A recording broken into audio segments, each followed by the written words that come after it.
final, le jour où je me suis retrouvée face au service civique je partais vraiment pas du tout dans la scolarité au début, en sortant de mes études de psychologie. Je défilais les services civiques qui étaient devant moi, et à un moment donné j'ai vu lutte contre le décrochage scolaire, ça m'a parlé et je ne saurais pas expliquer du tout. J'ai eu cette intuition qu'il fallait que oui, je me détourne un petit peu de ce que j'avais prévu pour aller vers ce qui m'attirait et ce qui me donnait envie et vraiment ce qui me parlait pour le coup.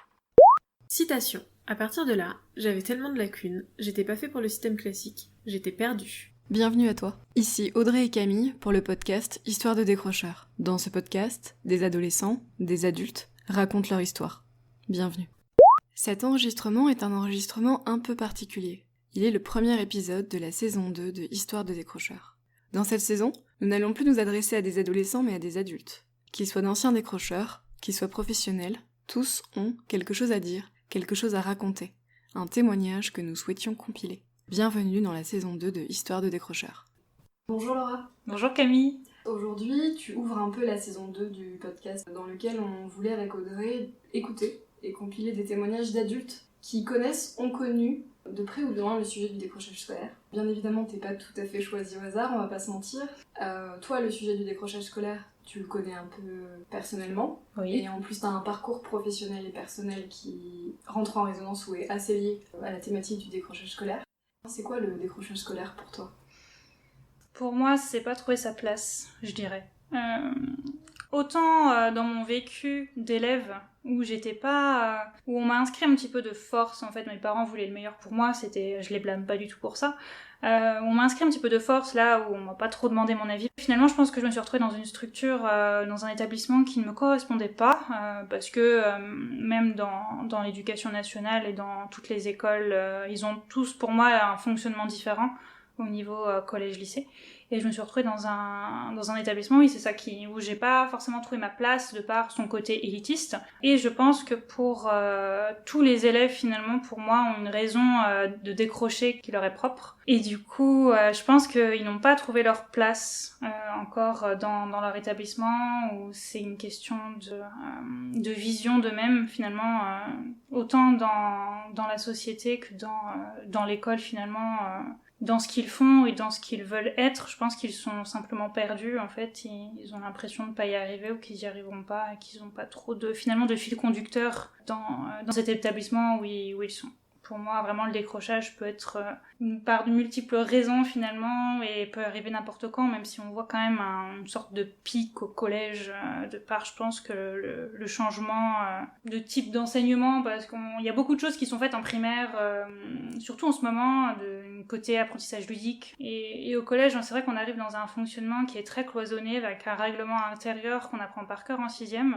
Formel. Très formel, c'est ça. Et on n'explique pas trop aux élèves pourquoi telle ou telle chose est interdite. Et je pense qu'on leur dit pas assez finalement que c'est pour eux et que c'est dans leur intérêt. On les guide, je pense pas assez, ils sont un petit peu livrés à eux-mêmes, où on leur dit d'être autonomes, on leur dit voilà de s'organiser dans leur travail, et il y a pas trop, je pense qu'ils sont pas trop alors ça encore ça doit dépendre des établissements, mais je pense qu'il y en a pour beaucoup qui ne se sentent pas suffisamment guidés, et aussi à toutes les inégalités qui subissent aussi à la maison. Il y en a qui naissent dans des familles de profs, comme moi ça peut être mon cas. Alors vous allez me dire, une décrocheuse qui a des parents et grands-parents profs, c'est bizarre, mais voilà, je pense aussi il y a pas tous les élèves qui peuvent être aidés et guidés quand ils rentrent chez eux le soir. Voilà, moi j'étais dans une famille de professeurs, mais il y en a d'autres où les parents ne trouvent pas forcément beaucoup de travail, parce que dans le service civique que j'ai réalisé au collège Henri IV à Poitiers, j'avais aussi des décrocheurs, donc il pouvait y avoir des problèmes de motivation, il pouvait y avoir des problèmes de troubles des apprentissages, où l'élève finalement ne trouve pas suffisamment d'estime de lui pour avancer au collège ou à l'école au collège. Il y a aussi beaucoup d'élèves qui étaient tout juste arrivés en France, qui parlaient pas un mot de français, où leur famille ne pouvait pas du tout les aider, et finalement tout mon taf c'était de leur apprendre la langue tout en les intégrant au collège. Je pense que ça c'est vraiment le suivi le plus riche en émotions que j'ai pu réaliser dans mon service civique. Il y a plein de choses justement qui ressortent un peu de ce que tu dis. Bon, déjà moi j'aurais plein de questions formelles à te poser sur... tu sais, on entend dire... Enfin, le décrochage c'est quelque chose dont on parle beaucoup, on en parle de plus en plus, j'ai l'impression. Et il y a plein de gens qui se disent mais comment ça se fait que cette génération elle décroche, avant c'était pas comme ça, etc. Donc j'ai éventuellement et évidemment plein de questions pour savoir ce que t'en penses de cette génération-là dont on parle. Mais tout doucement, quand tu parlais de ton point de vue sur le décrochage, en fait, c'est esquissé au fur et à mesure de ton témoignage un peu de ce que tu avais fait et donc de ce que tu étais comme personne, comme individu. Du coup, tu es ici parce que tu as été une décrocheuse et tu es ici parce qu'en fait tu travailles avec des décrocheurs. C'est quoi ton parcours de décrocheuse? C'est quoi ton métier de maintenant? Mon parcours de décrocheuse. Je suis née dans une famille de profs qui qui voulaient le mieux pour moi. Il faut dire que j'avais la chance, parce que je veux toujours être tournée vers le positif, la chance finalement d'avoir des facilités. J'étais un petit peu, je pense, une élève particulière aussi niveau personnalité. Et mes parents m'ont fait voir un certain nombre de personnes, de psychologues, et se sont rendus compte que oui, j'avais pas mal de facilités. Ils ont voulu me faire sauter une classe. Je me suis retrouvée avec des élèves qui avaient, parce que je suis de fin d'année, qui avaient grosso modo quasi 2 ans de plus que moi. Donc ça crée forcément un décalage, même si on est assez mature. Et je pense que déjà, rien que par rapport à mon ressenti et ma relation aux autres, il y a eu des soucis là-dessus. C'est-à-dire que je pense que pour bien travailler, déjà, il faut être dans un bon environnement de travail. Vous allez voir n'importe quelle personne dans une entreprise qui ne se sent pas bien parce qu'il est en conflit avec ses collègues ou pour n'importe quel type de problème. Je pense que cette personne, forcément, ça impacte sur son travail et je ne vois pas en quoi, pour des enfants, ce serait différent.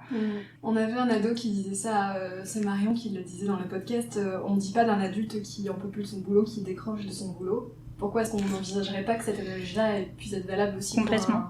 C'est juste, du coup ça répond un peu à la question de pourquoi est-ce qu'on en parle beaucoup pour cette génération-là. Peut-être juste parce que c'est une génération qui se pose la question de son bien-être. Je pense que beaucoup d'adultes ont oublié comment ils étaient enfants. Et j'ai la chance, je dirais, de ne pas avoir oublié ça et je m'en sers tous les jours dans mon métier. Et oui, donc je pense que pour en revenir à ce que je disais tout à l'heure, j'étais pas forcément très à l'aise avec les autres. Et mes parents m'ont inscrit, donc j'ai fait toute ma scolarité dans du privé catholique, qui est très bien. J'ai vu beaucoup de choses, notamment dans le catéchisme. Bon, après, on adhère ou on n'adhère pas en fonction de si on est libre de croire ou ne pas croire.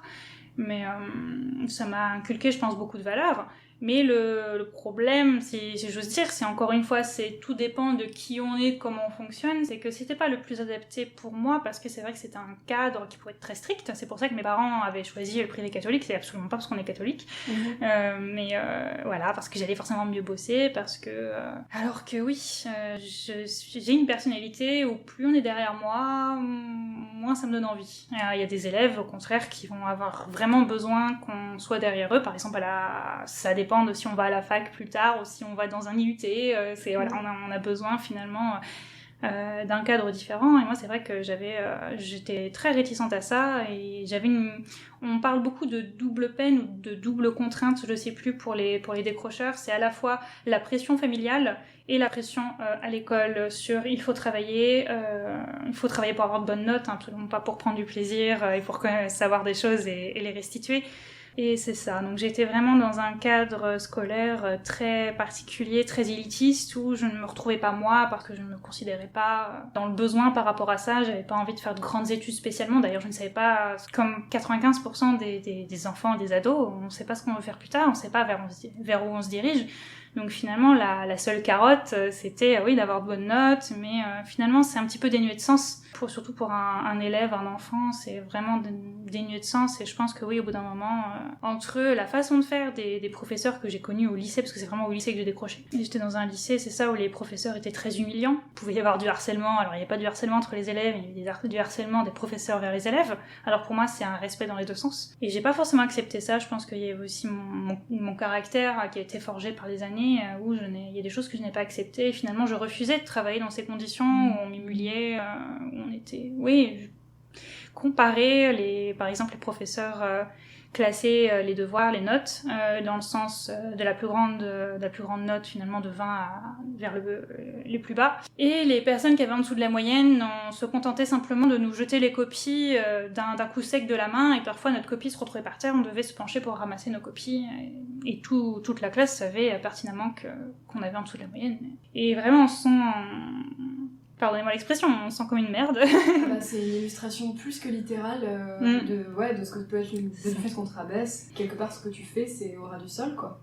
Mais finalement, voilà, moi j'ai été une élève dans un lycée, mais je pense que tout type de personne qui ressent des émotions, qui est humaine, à partir du moment où elle est humiliée de cette façon-là, pas encouragée finalement, je pense que toute personne perd confiance en elle et décroche en fait. Comme on peut décrocher de son couple, de son travail, de ses amis. À partir du moment où il y a finalement une relation d'humiliation, on décroche, on peut décrocher de tout. Donc du coup, l'humiliation comme raison, en tout cas en ce qui te concerne, mais du coup ça s'est manifesté comment ton décrochage? T'as cessé d'aller en cours, t'as cessé de travailler, t'as cessé de t'y investir émotionnellement? Parce que c'est vrai qu'avec Audrey, sur le terrain, on a l'habitude de dire qu'on décroche pas que physiquement de l'école. On peut continuer à l'école tous les jours de sa vie et être parfaitement décrocheur. Ça c'est quelque chose qui est pas forcément toujours envisagé. Donc je suis assez curieuse de savoir comment s'est manifesté ton décrochage à toi. Et hein, pour le coup, je vais chez mes parents, m'emmener tous les matins au lycée en voiture. Hein, j'avais pas du tout de liberté, j'avais pas l'impression d'avoir finalement un dialogue possible avec mes parents. Et du coup, oui, je faisais profil bas, j'allais tous les jours au lycée, on m'amenait, on revenait me chercher.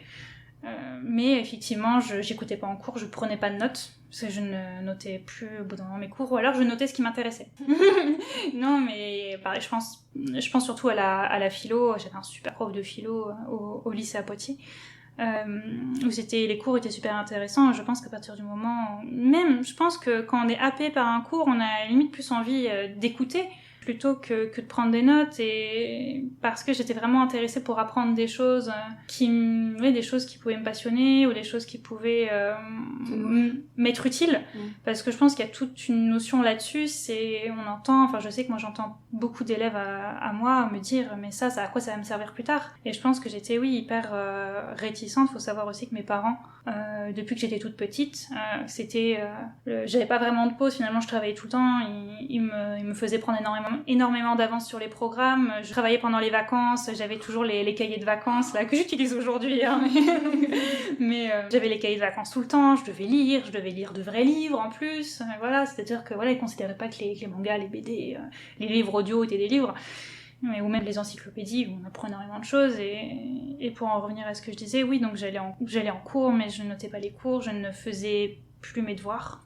Je notais même pas, je me contentais simplement d'assister aux cours et de voir de quoi ça allait parler, et disons que j'aimais beaucoup plus réfléchir et comprendre plutôt que d'appliquer, parce qu'on est vraiment beaucoup à l'école, malheureusement, dans l'application des choses. On nous donne une leçon, on doit l'apprendre par cœur et on la restitue sur des exercices qu'on a fait en classe, et finalement c'est dommage. Et moi c'est ce que j'aimais pas vraiment, c'est là où je me retrouvais pas, c'est que moi j'aimais beaucoup réfléchir, j'aimais beaucoup analyser, et c'était pas une structure motivante d'apprentissage pour moi en fait. Je voyais pas trop l'intérêt et le but, et je pense qu'à partir du moment où on est humilié, qu'on en a aussi ras-le-bol parce qu'on travaille tout le temps, et qu'en plus on voit pas le but ni l'objectif, et qu'on n'a pas vraiment de motivation à avoir de bonnes notes, disons qu'on n'a pas trop grand chose sur quoi se raccrocher. Ah, ça c'est un sacré triptyque un peu qui t'a cerné et qui a conduit à ton décrochage. Qu'est-ce qui a fait qu'à un moment donné, t'as cessé d'une façon ou d'une autre d'être pour toi et aux yeux des autres une décrocheuse? Qu'est-ce qui s'est passé qui a cessé de ressembler à un comportement de décrocheuse? Il se trouve que j'ai eu mon bac un petit peu de justesse, parce que j'ai eu la chance d'avoir un environnement en dehors de ma sphère familiale très bienveillant et motivant, où on m'a simplement dit si tu as ton bac, tu pourras après faire ce que tu veux et tu seras beaucoup plus libre. Donc ça a été vraiment finalement un déclic. C'est pas un discours qu'on te tenait dans ta famille, que le bac ça te rendrait libre, parce que tu pourrais choisir? Parce que la plupart des familles disent ça à leurs enfants et ça empêche pas forcément les schémas de décrochage. Est-ce que c'est parce que la liberté c'était pas un discours très très présent chez toi? Non, pas du tout. Non, on me disait d'avoir mon bac pour avoir mon bac, parce que il fallait avoir le bac, et c'est vrai que je ne pensais pas du tout après, et je le voyais pas. Et je pense qu'au bout d'un moment, j'étais tellement dégoûtée de l'école, je sais pas comment expliquer, mais dégoûtée des exercices, des consignes, de tout ça, en fait. J'en ai vraiment trop eu, je pense, trop condensé, justement avec mes parents qui voulaient le meilleur pour moi, encore une fois. Et donc, j'ai eu ce bac en... Faut pas du tout faire la même chose que moi. Encore une fois, j'ai eu la chance d'avoir un très bon prof aussi en dehors pour me faire travailler le bac 5 jours du bac, donc c'était vraiment très juste. J'ai réussi à... Ça a levé beaucoup d'auditeurs. Non, mais vraiment, faut pas le faire parce qu'on est voilà. Et effectivement, je me suis retrouvée après à la fac sans trop savoir vers où me diriger, et puis finalement, j'ai fait des études de psychologie. parce que je me souviens que ma belle-mère à ce moment-là reprenait ses études et faisait ça, et ça, donc je lisais parfois un petit peu ses cours, je trouvais ça super intéressant. Et je pense que oui, cette curiosité de vouloir comprendre comment le monde fonctionne, comment les personnes fonctionnent, je pense que j'ai plein finalement, au final je pense que ça rejoint mon apprendre des choses utiles, alors que je dis pas que les maths c'est pas utile, au contraire on s'en sert tout le temps, tout peut être utile, mais finalement pour moi je pense que c'était là que je voulais baser mes connaissances, et là où j'étais vraiment curieuse, ce qui m'intéressait le plus finalement. Et en fait, quand je me suis retrouvée à la fac, c'est simple, hein, on a le plus souvent du temps des conférences, oui c'est ça, on a des maîtres de conférences et c'est des cours magistraux, que je retrouve le terme précis. Les cours n'étaient pas obligatoires. Rien que ça, ça n'a pas forcément de logique, mais rien. On t'a laissé de la bride de liberté et tu t'es engouffré dans cette liberté qu'on t'offrait, quoi. Oui, juste le fait que les cours n'étaient pas obligatoires, finalement, ça me donnait envie d'y aller, et forcément, à partir du moment où on choisit finalement comment on veut bosser, et même si avec mon bulletin scolaire, j'avais pas forcément le choix, et que finalement, c'est bien tombé, mais c'est sûr que si j'avais voulu un IUT ou quelque chose un petit peu plus, sélectif, voilà. J'aurais pas forcément pu, donc j'ai eu de la chance. Mais j'ai eu la chance finalement que la faculté soit très adaptée à mon fonctionnement, et finalement que j'ai pas un prof derrière le dos qui est en train de me juger. Même les élèves pouvaient me juger au lycée en me disant il fallait écrire, pourquoi je prenais pas de notes. Vraiment c'était du harcèlement là-dessus aussi. Parce que oui, faut savoir aussi que j'adore écouter, et je peux j'enregistrer en fait les cours sur un magnéto, et je retiens finalement beaucoup en écoutant. Mais oui, finalement je pense que ce qui m'a vraiment plu à la fac, c'est vraiment ce côté non obligatoire, le fait que je choisisse finalement sur quoi je vais travailler, que ce soit finalement mis en lien avec la vie de tous les jours, et avec des exemples concrets, parce que je pense qu'à l'école il n'y a pas beaucoup de concret parfois. C'est rigolo parce que tu disais quelque chose qui peut paraître paradoxal et qui pourtant est super plein de sens, et que tu disais que l'école ou les cours c'était beaucoup d'applications, et pourtant tu viens de dire que ici c'était pas concret, et c'est super pertinent. Enfin, je trouve que c'est super intéressant à quel point ce qui est de l'application dans les cours se veut être du concret, et pourtant très souvent rentre absolument pas en résonance avec le concret des élèves, le besoin de concret, et à quel point c'est drôle, on rencontre le concret très souvent malheureusement dans les études supérieures, et le sens commence à s'imprégner ou à se cristalliser à ce moment-là, où on rentre dans du vrai concret, c'est-à-dire des vraies analyses de cas, ou des vrais, dans les écoles d'ingé, j'imagine des vraies applications, en psycho des vrais cas à observer, à analyser, etc.